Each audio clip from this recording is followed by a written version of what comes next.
Bonjour YouTube, bienvenue à vous, nous sommes dimanche, il est 17 h au moment où j'enregistre cette vidéo et pour la 5e fois d'affilée, l'Olympique Lyonnais a gagné le foot et alors d'une très belle manière au stade Océane sur la pelouse du Havre. Victoire 4-0 de l'Olympique Lyonnais, une victoire nette, sans bavure, plaisante, tranquille, on n'a pas tremblé une seule fois, une victoire très sérieuse d'une équipe qui l'est de plus en plus et qui, selon contre toute attente par rapport au début de saison auquel on avait eu droit, va peut-être aller jouer des places sur le podium de cette Ligue 1, puisqu'au moment où je vous parle, en attendant le match de Marseille ce soir et le résultat du match de Reims, l'OL est à 1 point de la 3e place, comme quoi tout arrive, et pour la première fois depuis plus de 500 jours, l'Olympique Lyonnais compte une différence de but positive. Est-ce la sortie du tunnel pour l'Olympique Lyonnais? Est-ce que l'horizon est radieux? Va-t-on enfin pouvoir espérer revenir dans la plus belle des compétitions européennes? Peut-être en tout cas, le match de ce soir est un match référence pour l'OL, victoire 4-0. But signé Abner, Fofana, Lacazette et Benrahma en fin de rencontre. Un match vraiment où on a pris beaucoup de plaisir. On a vraiment passé un très bon dimanche. On va débriefer ça tous ensemble. On va parler ensemble de toute la manière dont s'est déroulée cette rencontre, de ce qui s'est passé, de la manière dont l'OL a joué comme d'habitude. N'oubliez pas de vous abonner, de mettre la petite cloche, de vous abonner un peu ailleurs aussi, TikTok. Vous avez tous les liens en description. Vous pouvez également noter les joueurs. Je vous rappelle, le lien est dans la description YouTube. Si vous êtes sur Twitch, vous le savez déjà. Il n'y a pas de musique. Cassez pas les bonbons. Pourquoi il n'y a pas de musique? Il y en a de la musique normalement là. Mais c'est pas grave. Hop. On peut faire des concours de pronos sur le nombre de blessés en tribune contre Beşiktaş. Non, on va pas faire ça. On va d'abord débriefer le match de ce soir. Victoire donc 4-0, comme je vous l'ai dit, l'Olympique Lyonnais qui se présentait sur la pelouse du stade Océane face à une équipe qui n'avait pas cadré un seul tir lors de sa précédente rencontre. Une équipe du Havre qui n'est pas très en forme, qui n'a pas eu un calendrier très favorable. Et l'OL qui se présentait donc en 4-3-3, privé de Douye Kaletatsar et de Nemanja Matic. Une défense donc Mata Niakate, les latéraux habituels. Abner côté gauche, Maitland Nice côté droit, et un milieu à 3 dans lequel on a retrouvé les classiques désormais Vertou et Tolisso, mais Maxence Cacré en 6 et le trio d'attaque auquel on commence à être habitué. Donc une compo assez habituelle avec pour seule originalité, on va dire, la présence de Maxence Cacré en 6 qui a eu beaucoup de mal en première période mais avec qui c'est allé mieux. La musique s'emballe, j'ai mis la musique trop forte, excusez-moi, pardon, je l'ai pas dans les oreilles, voilà, de toute façon sur YouTube vous l'avez pas. Après c'est vous aussi, vous râlez, vous dites la musique elle est trop forte, elle est pas assez forte, vous êtes chiant, mais bref c'est pas grave, de toute façon sur YouTube vous en foutez, vous l'avez pas. On va donc parler de ce match puisqu'on est là pour ça et pas pour parler de la musique. Un OL qui très rapidement a mis le pied sur le ballon. Je vais vous montrer d'ailleurs les stats, puisque je les ai, les stats du match, pour vous montrer qu'elles sont limpides, les stats du match. L'OL qui a eu 64% de possession à l'extérieur, 16 tirs à 7, 2,7 expected goals à 0,6. C'est un match, en vrai, c'est pas qu'il n'est pas intéressant ce match, mais il a été tellement tranquille pour l'OL qu'effectivement, on n'a que du positif à dire. Il n'y a rien de négatif à dire sur ce match-là, et c'est trop bien, c'est trop cool, ça fait trop plaisir. Didier Digard qui a passé son match à râler, bah le pauvre, on peut comprendre. Tu penses que Sage a trouvé son système? Je pense que Sage n'a pas forcément trouvé son système, mais il a trouvé son animation. Et ça, on va en parler juste après avoir fait le déroulé du match, parce que on voit qu'il y a une patte. Ça y est, l'identité de jeu de Pierre Sage, elle commence à se faire voir dans cette équipe. On commence à voir des triangles, des combinaisons, des prises d'espace assez régulières, notamment de la part de Ryan Cherki qui adore cette espèce de demi-espace côté droit. Donc oui, l'OL maîtrise ses rencontres, l'OL est capable d'appuyer quand il faut appuyer, et l'OL est capable d'encaisser aussi des petits temps faibles, comme ça a été le cas au retour des vestiaires. C'est un match, dans la foulée du match contre Nantes, il y a eu quand même 2 semaines de trêve au milieu, on aurait pu se dire, 2 semaines de trêve, il y a le temps de, pas de tergiverser, mais c'est quasiment le même match que l'OL a livré à Nantes en mieux. Parce que bon, c'est vrai que là, le Havre, il n'y avait pas grand-chose en réalité. Offensivement, ça a été très faible. Nantes, il y avait quand même la présence de Moses Simon qui a posé quelques problèmes à Ainsley Maitland-Nice. Là, ce soir, cet après-midi, vraiment un match tranquillou, quoi. Tranquillou, on n'a pas vraiment tremblé une seule seconde. L'ouverture du score, elle arrive assez tôt, même si on a eu peut-être une relative faiblesse offensive d'Alexandre Lacazette. Ouverture du score de Abner à la demi-heure de jeu sur une reprise de volée sur lequel Desmas, le gardien du Havre, l'aide un petit peu parce qu'il fait une faute de main grossière. Ensuite, on d'un Malik Fofana qui vient concrétiser un contre rondement bien mené, notamment avec Tolisso à la baguette et Cacré avant, puis Lacazette qui vient mettre son tapin à la 70e et Benrahma qui s'amuse et qui met le 4e à la 89e. Match limpide, tranquille, quoi. C'est le match où si vous jouez sur FM, vous regardez votre match et puis vous intervenez juste pour faire le remplacement, tout roule, tout va bien, quoi. Donc voilà, un match tranquillou, on a passé un très bon moment, on a de nouveau, je pense que c'est ça l'enseignement, c'est que pour la première fois depuis pas mal de temps, enfin depuis la fin de saison dernière, mais on peut de nouveau avoir envie d'être au week-end pour avoir envie de voir l'OL jouer. Moi je suis impatient, là j'ai envie d'arriver à jeudi là et d'avoir le match contre Beşiktaş, puis ensuite on va avoir envie d'aller jusqu'à Auxerre. C'est plaisant quand même, c'est plaisant de supporter une équipe qui joue bien au foot. Qui développe des belles choses avec dans son effectif des joueurs de grande qualité. On retrouve un plaisir qu'on avait peut-être perdu quand même. Et je pense à Malik Fofana. Avoir un Malik Fofana dans son équipe, c'est quand même pas mal le football. Hein. Alors on n'est pas le Real Madrid, hein. On n'est pas encore une grande équipe européenne ou quoi que ce soit. Mais avoir un match où vous avez un Ryan Cherki et un Malik Fofana, bah, je peux vous dire que le week-end, il est long à arriver. Puis les matchs, ils sont plus courts. Et puis les navettes pour aller au stade, elles sont moins chiantes. C'est vachement plus sympa ce football-là. Donc voilà, on peut de nouveau effectivement aimer l'OL et aimer le football sans que ce soit antinomique, et ça c'est quand même plutôt pas mal. Qu'est-ce que j'ai noté sur mon petit carnet? J'ai noté première demi-heure d'équipe qui joue le podium, et en vrai ça a été un match entier d'une équipe qui joue le podium, tout simplement. On a vu un OL l'an dernier sur la deuxième partie de saison, c'était un OL en pleine bourre, c'était la remontada fantastique, mais il n'y avait pas de match maîtrisé. Il y a eu un match vraiment maîtrisé sur la fin de saison dernière, c'était le match contre Lorient, on a gagné 2-0, tout le monde l'a oublié tellement c'était un match tranquille, mais là force est de constater que l'OL enchaîne les matchs où c'est tranquille. Il y a eu le match contre les Rangers où il y a eu une domination assez forte, il y a eu le match contre l'Olympiakos, c'était tranquille, il y a eu le match contre Nantes, c'était tranquille, la seule victoire en trompe-l'œil sur les 5 dernières, c'était le match contre Toulouse qui n'était vraiment pas bon, mais sinon l'OL maîtrise, l'OL pose son jeu, l'OL a une identité, et l'OL s'appuie sur les capacités propres de chacun de ses joueurs. On a Ryan Cherki qui fait du Ryan Cherki, on a Malik Fofana qui fait du Malik Fofana. Ne reste peut-être comme seul bémol la relative méforme d'Alexandre Lacazette qui ce soir a réussi à marquer, ça va lui faire du bien mentalement, mais qui pendant toute la rencontre et depuis ces derniers matchs a un petit peu de mal quand même à peser sur la rencontre et à maîtriser au niveau technique. On trouvait beaucoup de déchets de la part d'Alexandre Lacazette sur ce match-là, encore dans la foulée des précédents. C'est peut-être le seul truc qui manque, c'est de retrouver un Alexandre Lacazette au niveau auquel il doit être. Voilà pour le constat global de ce match. Effectivement, pas mal de semelles, pas mal un arbitrage un petit peu cow-boy sur les bords, d'un côté comme de l'autre, même si je pense que les Havrais peuvent se sentir potentiellement lésés, que Corentin Tolisso n'ait pas pris un carton rouge sur l'énorme semelle qu'il a balancé, mais le match était déjà quasiment perdu. Voilà, il n'y a pas grand-chose de négatif à dire sur ce match, et dans les choses positives, on va les dire, les choses positives, il y a deux étincelles, il y a deux phares dans cette équipe qui sont Ryan Cherki et Malik Fofana. On en a déjà parlé beaucoup, on en a parlé dans le dernier à la ZUM, que je vous invite à aller revoir si vous ne l'avez pas vu. Oh, Ryan Cherki, il y a quelque chose là. Il se passe un truc, parce que non seulement il a la tête à l'endroit, mais je le trouve trapu, fort physiquement. Il me rappelle un peu Nabil Fekir. Alors pas dans le style, parce que Ryan Cherki est capable de trucs que Nabil Fekir ne pouvait pas faire, mais il y a un truc dans la puissance que dégage Ryan Cherki qui rappelle, à mon sens, Nabil Fekir des grandes années, ce côté un peu puissant, trapu mais explosif. Il est en train de se transformer en un grand joueur de football, Ryan Cherki.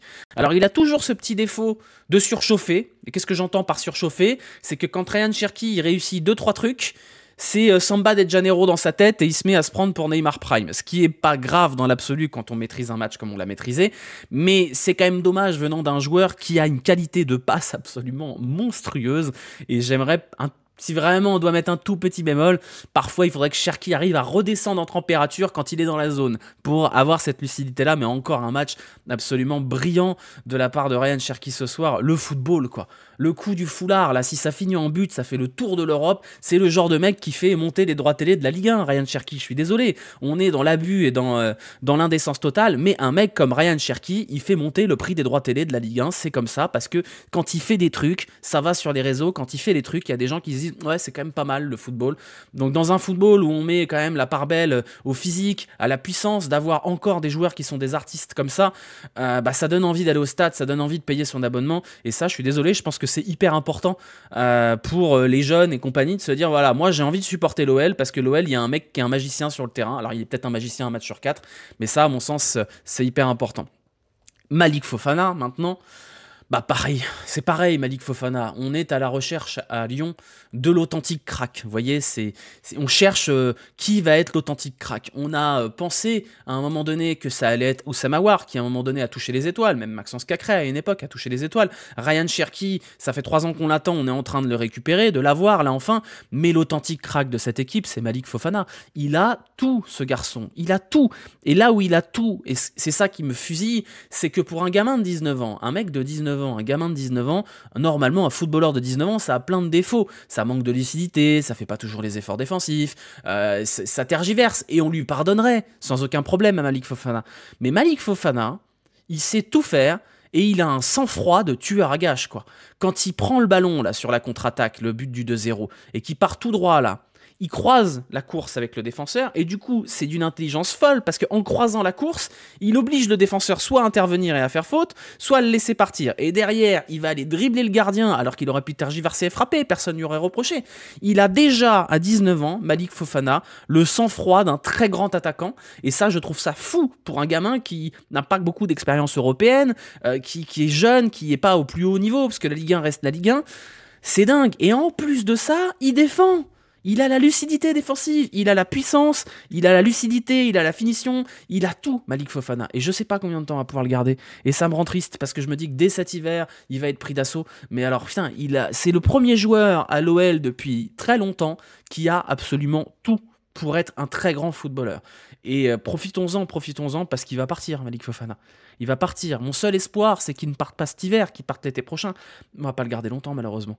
Parce que Malik Fofana, il est déjà trop fort pour l'OL. Il est déjà trop fort. Voilà, en tout cas, les deux choses à dire sur ce match. Qu'est-ce que j'avais noté? Quand même, Lacazette, malgré son début de saison un peu pourri, j'ai vu une stat passer, je crois que c'est stat du foot, un truc comme ça, DataOL, quelque chose comme ça, qu'il a posté. 56 buts en 82 matchs depuis son retour, c'est quand même assez fou. Il a cet ADN des grands joueurs. Ouais, c'est exactement ça sur Fofana. J'ai noté également un super match de Corentin Tolisso. Et encore une fois, passez-moi les notes. Pardon, désolé. Émile Zola a dit j'accuse, moi je dis je m'excuse sur Corentin Tolisso. On l'avait tous enterré, tous. Il n'y a pas une seule personne ici dans le chat. Vous êtes 2078. Il n'y a pas une seule personne sur YouTube. Vous allez être 15 000 qui croyait encore à Corentin Tolisso cet été. On l'avait tous enterré, on avait tous mis le cercueil, on lui avait tous dit au revoir. Miracle. Je sais pas ce qui s'est passé. J'aimerais beaucoup qu'il en parle. J'aimerais beaucoup qu'il nous explique ce qui s'est passé, Corentin Tolisso. Il est revenu à un niveau, à son meilleur niveau. Jamais j'aurais pu penser que Corentin Tolisso reviendrait d'entre les morts pour revenir à ce meilleur niveau-là. Il est brillant encore ce soir-là, il a une super passe D, il est impactant, il est dans un rôle, vraiment le rôle de box-to-box, celui qui lui a fait crever l'écran quand il était en 2014 à l'OL. Il revient à un niveau de 2018 quand il a été champion du monde, et c'est un joueur que j'ai tant aimé, Corentin Tolisso, quand il était tout en haut, et j'avais tellement perdu espoir dans le fait qu'un jour on puisse récupérer ce Corentin Tolisso Prime. Quel plaisir de le voir la tête à l'endroit, complémentaire avec son partenaire, impactant physiquement, parce que c'est ça. On avait tous pensé que c'était fini, que le corps de Corentin Tolisso ne lui laisserait plus jamais tranquille. Et il est redevenu fit, il est redevenu régulier, impactant dans le jeu, précieux. C'est un bonheur, quoi. C'est un bonheur, Corentin Tolisso. Je sais pas combien de temps ça va durer. J'espère que son corps va le laisser tranquille, parce qu'on connaît Corentin Tolisso, il revient au meilleur de sa forme, et puis son corps lui lâche, et puis derrière c'est de nouveau un combat pour qu'il revienne sur le devant de la scène. Mais s'il pouvait nous faire une saison complète comme ça, Corentin Tolisso, je pense sincèrement, et là vous allez dire que je suis dans l'abus, je pense que s'il continue sur ce rythme-là, Corentin Tolisso, il y a un monde où il revient en équipe de France, parce que la concurrence n'est pas folle au milieu de terrain. C'est un mec qui a de l'expérience, c'est un mec qui est polyvalent dans les rôles qu'il peut occuper au milieu de terrain. Il a une carte à jouer, paradoxalement, on n'aurait jamais pu penser ça. Après oui, effectivement, c'est compliqué pour Corentin Tolisso parce que ça reste un joueur lyonnais qui joue à l'Olympique Lyonnais, donc tant que ce sera Didier Deschamps, ce sera toujours très compliqué. Mais aujourd'hui, sur ce rythme-là, il ferait pas tâche, je pense. Il ferait pas tâche. Voilà, il s'agirait de doser quand même. Non, je dose pas du tout. De toute façon, on a gagné 4-0, donc est-ce qu'on est là pour doser? On a gagné 4-0. Est-ce qu'on est là pour faire oui, non, c'est pas un match super abouti? Non, on a gagné 4-0. Oh, on a gagné 5 victoires d'affilée. C'est la fiesta, hein. On est là pour kiffer un petit peu quand même. Pogba va revenir, il pourrait reprendre sa place à FFF. Ouais, alors ça, c'est un sujet annexe, c'est un sujet annexe, mais la manière dont est accueilli le retour de Paul Pogba, enfin, les gens oubliaient qu'il s'est dopé quand même. C'est un tricheur. Le mec a été contrôlé positif. En plus, pas un truc un peu planqué, genre oh non, non, zut, c'est mon kiné qui a fait un spray.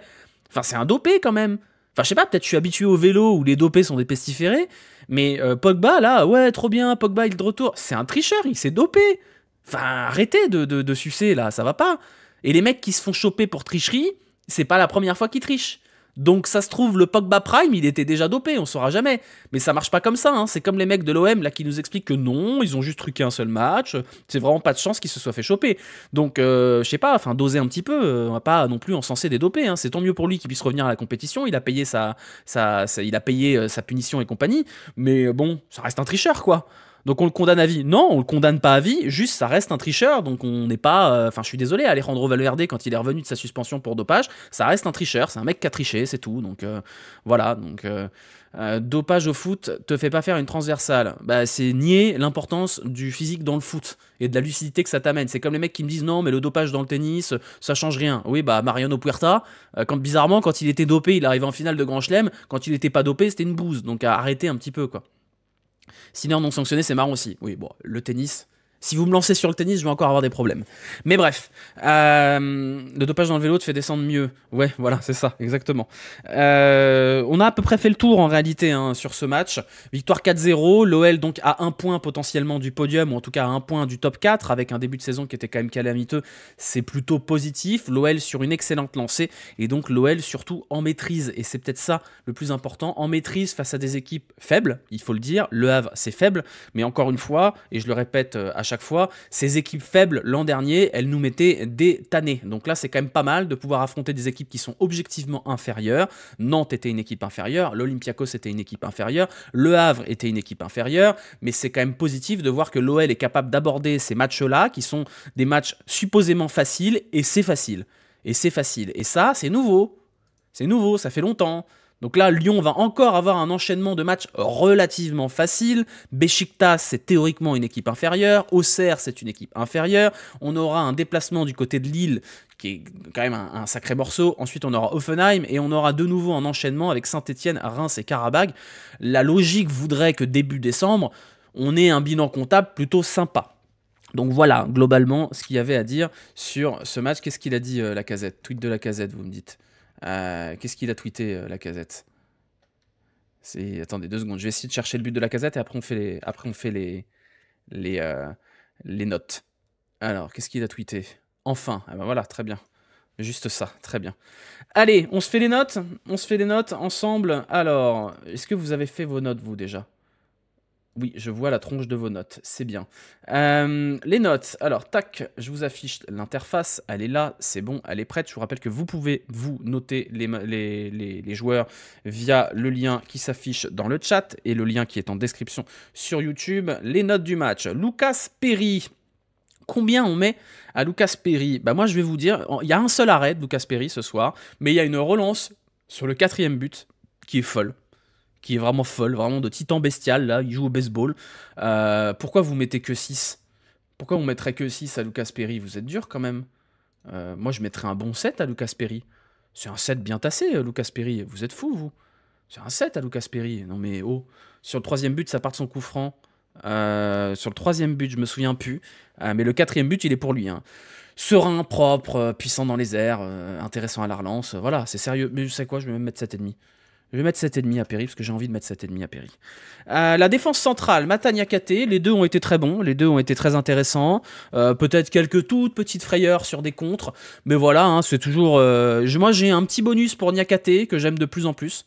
Je le trouve de plus en plus intéressant, Moussa Niakhaté, notamment à la relance, même si, à mon sens, on manque toujours d'un mec vraiment rapide. En fait, moi, je vais vous dire, Jake O'Brien me manque sur les transitions défensives, parce que c'était une fusée. Et en plus, c'était un bon relanceur. Ouais, Mata Niakate, c'est un set. Hein. De toute façon, il n'y avait pas grand-chose en face, c'est sûr. Hein. Est-ce qu'ils ont cadré un tir, le Havre? Je ne sais même pas. C'est 7 et 7, ouais. 7 et 7. Les latéraux, Abner, buteur. Abner, intéressant. C'est pas non plus le match du siècle pour Abner, mais on est obligé, entre guillemets, de valoriser le but qu'il inscrit. De l'autre côté, Maitland Niles n'a pas non plus été foufou. C'est un match OK de la part de Maitland Niles. Pas très impactant dans la rencontre, mais plutôt bon. Voilà, bon, on va mettre un 6 hein, pour Maitland Niles. Effectivement, il n'y avait pas grand-chose en face de toute façon. Au niveau du milieu de terrain, je vous trouve peut-être un peu dur avec Maxence Cacré, même si je suis d'accord avec vous que la première période, elle n'est pas terrible pour Maxence Cacré, mais la deuxième, elle est quand même pas mal.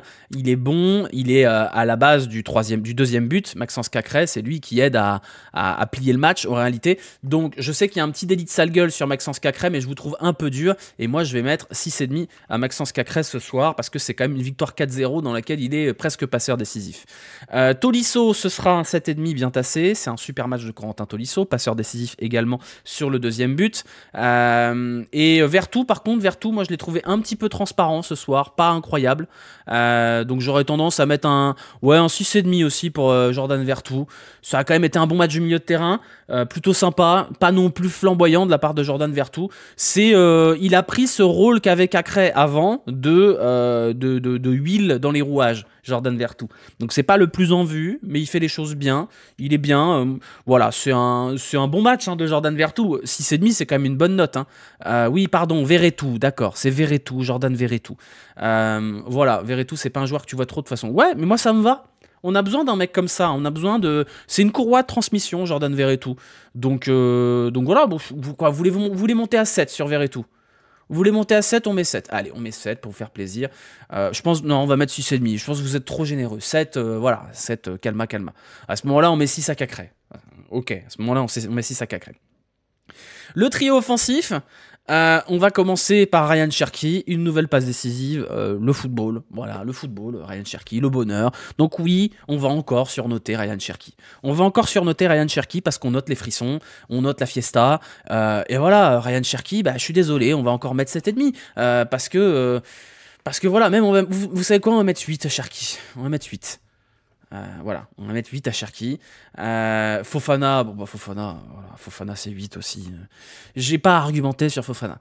Lacazette, il y a un but, mais il n'y a pas grand chose d'autre dans le match. Donc je vois les notes collaboratives, je les ai à côté. Vous avez mis 6,5 à Lacazette. Je le trouve quand même très généreux. Sans ballon, il a été intéressant. Techniquement, ça a quand même été un peu laborieux. Lacazette, à mon sens, ça vaut pas plus que 6 ce soir.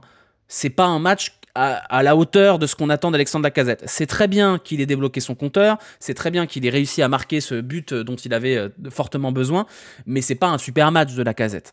Voilà, c'est pas un super match, il m'a paru un petit peu lourd peut-être, un petit peu à contre-temps. C'est pas un match extraordinaire de la part d'Alexandre Lacazette là-dessus. C'est le patron sur le terrain, ça joue beaucoup aussi. Non mais c'est pas un match horrible, mais il pèse pas assez sur le jeu à mon goût. Et Sage, ce soir, c'est un 9. 4-0 à l'extérieur, en concédant quasiment rien, avec tout le monde qui est bon sur le terrain. Sage, ce soir, c'est 9. C'est un match parfait pour Pierre Sage. Voilà, peut-être on peut juste lui reprocher de ne pas sortir Lacazette assez tôt, mais vraiment là, on pinaille de chez Pinaille. Mais voilà, bon, c'est quand même un match très plaisant. C'est un match très plaisant. Vos notes collaboratives vont s'afficher maintenant, voilà, pour vous montrer que vous avez... on est à peu près pareil dans la notation, vous avez juste peut-être un peu moins bien noté Cacré, un peu mieux noté Verretou, et vous avez, à mon sens, un peu surnoté Alexandre Lacazette. Si parfait, pourquoi pas 10 parce que 10 c'est 5-0 dans un derby, quand même. Et puis moi, il y a un autre truc que je voulais souligner, quand même, un truc dont on n'a pas encore parlé, c'est l'implication de tous les joueurs. On a vu Gift Orban qui était pas content de pas rentrer, moi je trouve ça positif, qu'un mec fasse la gueule parce qu'il peut pas rentrer, ça veut dire qu'il a très envie de rentrer. Benrahma, super entrée, Mikotadze, super entrée. On a le sentiment d'un vestiaire qui est concerné, et ça, c'est à mettre au crédit de Pierre Sage, la gestion humaine. Parce que c'était quand même un énorme défi pour Pierre Sage de réussir à mobiliser un vestiaire de quasiment 30 joueurs, avec des personnalités très difficiles, très différentes, de satisfaire tout le monde, c'est compliqué. Un mec comme Benrahma, il y a quelques semaines, il n'avait pas une attitude incroyable quand il rentrait pas, quand il s'entraînait. Là, Benrahma, il rentre, il marque, il est positif, et ça, c'est vraiment à mettre au crédit de Pierre Sage, parce que dans la gestion humaine, je pense que c'est un excellent meneur d'hommes, et c'est une qualité hyper importante dans un club qui en a eu vraiment besoin ces dernières années, de réussir à concerner tout le monde, à ne pas perdre les joueurs qui ne jouent pas. Ça, c'est un tour de force. On a vu que Koumbedi aussi a repris un peu du poil de la bête, il récupère des minutes, c'est vachement cool dans la dynamique. Et c'est pour ça, je pense que l'OL continue d'enchaîner, et je pense va continuer à enchaîner, parce que le fait de pouvoir jouer tous les 3 jours avec la Coupe d'Europe, ça aide un club comme l'OL. Là où ça dessert, à mon sens, un club comme l'OM, qui a le temps de tergiverser pendant une semaine ou même 15 jours quand ils ont un mauvais résultat. Ça, c'est un tour de force. On verra combien de temps ça dure, mais c'est à mettre à son crédit de ouf. Voilà. Benrahma qui nous fait une Dubois, tout va avec ses chutes. Oui, bon, c'est sa célébration, ça c'est pas non plus méchant. On a même vu au mari, effectivement. On a même vu au mari. C'est sa célébration, Benrahma, il n'y a pas de message derrière, je pense. Il fait toujours son petit chute. Enfin, il fait comme ça, voilà, on s'en fout, quoi. C'est pas. Je pense que vous voyez le mal un peu partout sur les célébrations de Benrahma. Voilà. Nuamal, entrée catastrophique à part son tir. Je vous trouve dur. C'est pas l'entrée du siècle, mais c'est pas non plus le scandale du siècle, quoi. Voilà. On a terminé ce débrief, je vous montre juste, vous pouvez pronostiquer sur le match hein, si vous êtes sur Twitch, et même si vous êtes sur YouTube, il suffit pour vous d'aller sur le chat Twitch et de pronostiquer avant le lendemain du match à 8h. Je vais vous montrer le classement des pronostics, car je l'ai sous la main pour vous montrer que l'actuel leader, c'est Joe TV devant Genkidama et Badgones 084. Je vous rappelle qu'il y aura un maillot dédicacé à gagner, offert par Intersport Saint-Priest à la fin de l'année civile, donc lors du dernier match avant la trêve. Celui qui sera en tête repartira avec un petit maillot dédicacé offert par nos amis d'Intersport Saint-Priest. Voilà. Un petit mot sur les informations des incidents contenants. Non, on va pas en parler maintenant. On a déjà bien parlé de ça dans LZ. C'est pas que ça m'intéresse pas, c'est juste que je pense qu'on a suffisamment accordé de temps et d'attention aux débiles qui veulent se mettre sur la gueule dans le stade pour pouvoir se concentrer un petit peu sur le football. On a gagné 4-0. On a le droit un petit peu au bonheur là-dessus. Voilà, on joue qui en Europa? On joue Beşiktaş. Prochain débrief Beşiktaş, ce sera aux alentours de minuit, le temps que je rentre du stade, puisque je serai au stade. Ce sera le prochain live sur la chaîne, il n'y aura pas de live avant jeudi. On se retrouvera donc jeudi aux alentours de minuit pour le débrief de Beşiktaş, vendredi soir probablement pour un live nocturne et dimanche à 18h pour le débrief de OL Auxerre. Voici les prochains lives de la chaîne, et pour ceux qui aiment le vélo, comme je vous l'ai dit, rendez-vous le 5 décembre juste avant la fête des Lumières pour la remise des trophées Coupe de France FDJ avec du très beau monde sur le plateau. Ce sera sur un très beau plateau du côté des gens de chez FDJ. Voilà, on espère évidemment pas de problème dans le stade pour Beşiktaş. Normalement, ça devrait aller dans le stade. Moi, j'ai peur que ce soit le bordel dehors. Et en attendant, je vous souhaite à tous un bon dimanche, une bonne semaine au boulot avec le sourire, à ne pas se faire chambrer par les gens. N'oubliez pas de vous abonner, de lâcher des petits pouces, les commentaires, de mettre des fromages dans les commentaires comme d'habitude. Vous êtes habitués à force. Merci à tous pour le soutien à la chaîne. Vous êtes encore 2000 sur Twitch alors qu'on est un dimanche après-midi de petits matchs contre le Havre. Ça fait plaisir. Ça fait très plaisir, d'autant que voilà, il y a eu 2 semaines sans stream. Mais il y en aura qui vont arriver. Voilà, on a terminé sur YouTube. On va continuer une dizaine de minutes de questions-réponses sur Twitch. Donc quittez pas ceux qui sont sur Twitch. Et pour YouTube, le replay sera disponible aux alentours de 19h, je pense. Voilà, ciao YouTube, bisous. On dit au revoir à YouTube dans le chat. Et on se retrouve donc jeudi YouTube. À bientôt. À bientôt, bisous.